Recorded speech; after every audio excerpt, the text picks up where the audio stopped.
Welcome to Sri Murugan சமையல். இன்றைக்கி நம்ம தக்காளி உப்புமா செய்ய போகிறோங்க.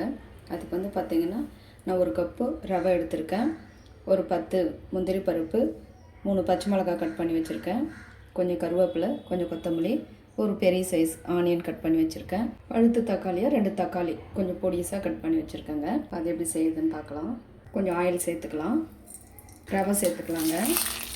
இது சுலோ அடுப்புலேயே வச்சு ஒரு 5 நிமிஷம் அப்படியே வறுத்துக்கலாங்க. இது கருகாமல் இப்படி ஒரு 5 நிமிஷம் நல்லா கொஞ்சம் வறுத்துக்கினா போதும். இப்போ ஆஃப் பண்ணிக்கலாம். ஆஃப் பண்ணி வேறு ஒரு பிளேட்டுக்கு மாற்றிக்கலாம். ஒரு 3 டேபிள் ஸ்பூன் ஆயில் சேர்த்துக்கலாங்க.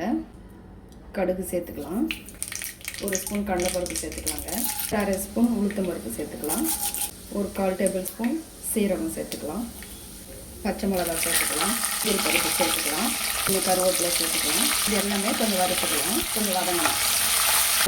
கட் பண்ணி வச்சுருந்தேன் ஆனியன் சேர்த்துக்கலாங்க. வெங்காயமும் கொஞ்சம் வதங்கணும்.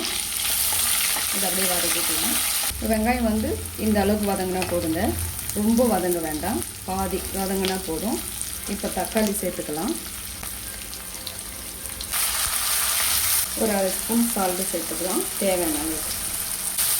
தக்காளி கொஞ்சம் நல்லா வதங்கணுங்க, சாப்பிட்டா நல்லா வதங்கணும். கொஞ்சமாக மஞ்சள் பொடி சேர்த்துக்கலாம். இப்போ தக்காளியெல்லாம் நல்லா வதங்கிடுச்சு. இப்போ தண்ணி சேர்த்துக்கலாங்க. இப்போ இந்த கப்பில் நம்ம ரவை எடுத்தோம், அதே கப்பில் 3 கப்பு தண்ணி சேர்த்துக்கலாம்.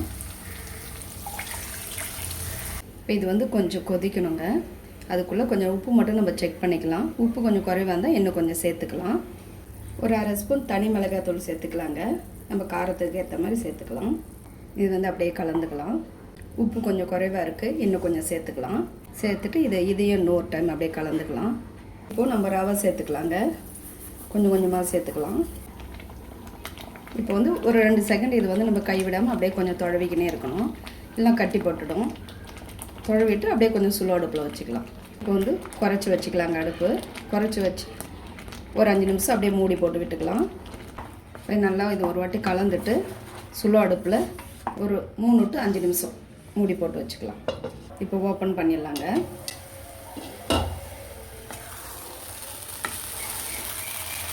நல்லா சூப்பராக ரெடி ஆகிடுச்சு பாருங்கள். ஒரு ஸ்பூன் நெய் சேர்த்துக்கலாங்க, கொஞ்சம் கொத்தமல்லி தழை சேர்த்துக்கலாம். இது கொஞ்சம் கலந்துக்கலாம். இப்போ ஸ்டவ் ஆஃப் பண்ணிடலாங்க. நல்லா சூப்பராக ரெடி ஆகிடுச்சுங்க. இதுக்கு நம்ம நல்லா இப்போது கோகோனட் சட்னி கொஞ்சம் ரெடி பண்ணிடலாம். கோகோனட் சட்னியோடு சாப்பிடும்போது இன்னும் டேஸ்ட்டு சூப்பராக இருக்குங்க. கொஞ்சம் தேங்காய் சட்னிக்கு துருவின தேங்காய் கொஞ்சம் எடுத்துருக்கேன். ஒரு 2 ஸ்பூன் தேங்காய் விட கடலை கொஞ்சம் ரொம்ப கம்மியாக எடுத்துருக்கேன். 2 ஸ்பூன் உடைச்ச கடலை, 2 பச்சை மிளகா, கொஞ்சம் இஞ்சி, கொஞ்சம் கொத்தமல்லி, கொஞ்சம் கருவேப்பிலை, இது சேர்த்து இப்போ அரைச்சிக்கலாம். உப்பு சேர்த்து அரைச்சிட்டு வந்துடலாம். இப்போ சட்னி இதில் சேர்த்துக்கலாம். இப்போ இன்னும் கொஞ்சம் தண்ணி சேர்த்துக்கலாங்க. இப்போ இந்த அளவுக்கு தண்ணி சேர்த்துருக்கோம். இப்போ இது தாளிச்சிக்கலாங்க. கடுகு உளுத்தம் பருப்பு சேர்த்து தாளிச்சிக்கலாம்.